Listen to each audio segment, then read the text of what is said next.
Well, welcome back to the Drive Channel, and today I am standing in front of my 1992 BMW E34 wagon.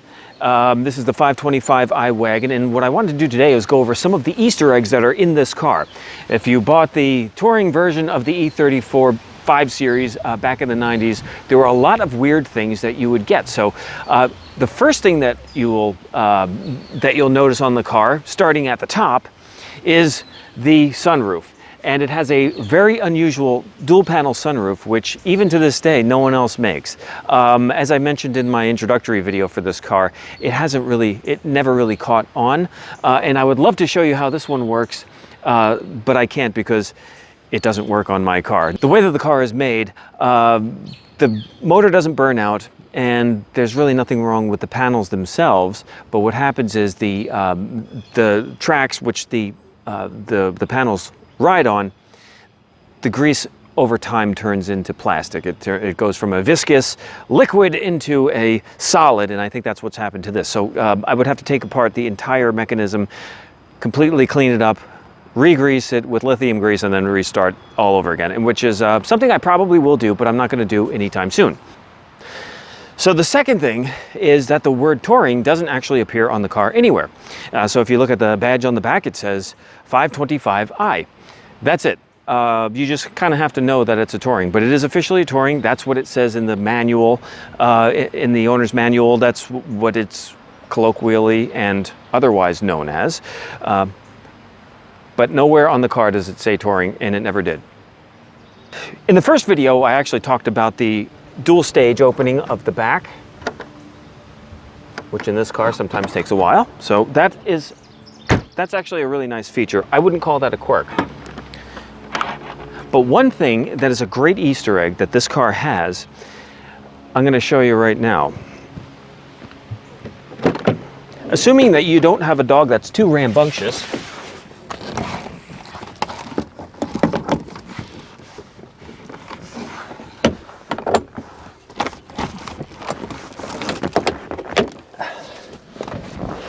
you have cargo nets, which I think could be used pretty well for a pet.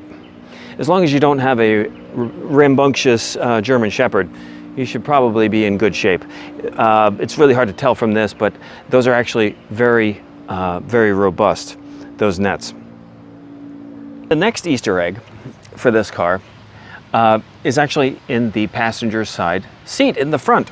So if I open this up awkwardly, just in front of the seat here is a first aid kit. This one still has the original wrapping, but if you think about it, this is actually the place where you should put the first aid kit. Why bury it in the back? If you're rendering aid to somebody, or if you had an accident yourself, you're probably going to want it close by and not have to fish around for it in the trunk. Now, unfortunately, the next Easter egg, I can't really show you unless I put the car up in the air, but all Tourings had, I believe all of them. I'm not sure. You can let me know in the comments if I'm wrong. But I believe either most or all of the Tourings had self-leveling rear suspension. So that makes replacing them kind of difficult. So the other thing that I wanted to show you, the Easter egg that I wanted to show you about this car, is how many books you would get back in the day when you bought a car, a luxury car, as it were. So this one I have the original window sticker here, all the way back from 1999. It doesn't have a price on it because this car was taken European delivery. There's your radio booklet. That happens to be the wrong radio booklet. Something got switched. That's for an old E28. And this is an E34. Here's your consumer warranty. That's required by everything in the United States. 9293 BMW service. So if you're anywhere in the world, this will help you find where to get your car worked on. Let's see. They advertised for the car clubs.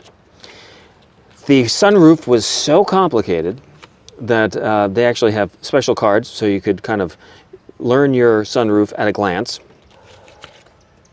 I don't know why they have two of them. Let's see, what is this? BMW Experience. I don't even know what that is. This is really cool. So this is BMW encouraging you to take a driver's class. So they're actually advertising high performance driving. What car company does that anymore? Warranty cards. This is obviously the service booklet, which has a few stamps in it. BMW accessories, because you, especially back in the 90s, would want to fill your closet with many, many BMW accessories. This is the roadside assistance booklet. You got roadside assistance with the car. And then last but not least, the main owner's manual. And I think this is actually the supplement for that's a supplement for everything that you need to know about the Touring. All in a nicely bound booklet. So the final Easter egg that I want to go over is the toolkit. Now, BMWs are very famous for having toolkits underneath the trunk lid. But what happens when you get the wagon, as it were? So actually, you still get the toolkit, and many people who own this car probably would miss it if you really didn't look closely.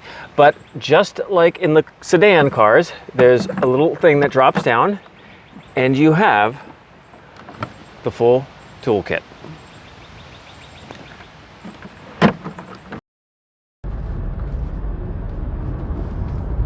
So there you have it, all of the Easter eggs for the E34 Touring. So hopefully you like this kind of content, and if you do, please like and subscribe, and I will see you guys in the next video.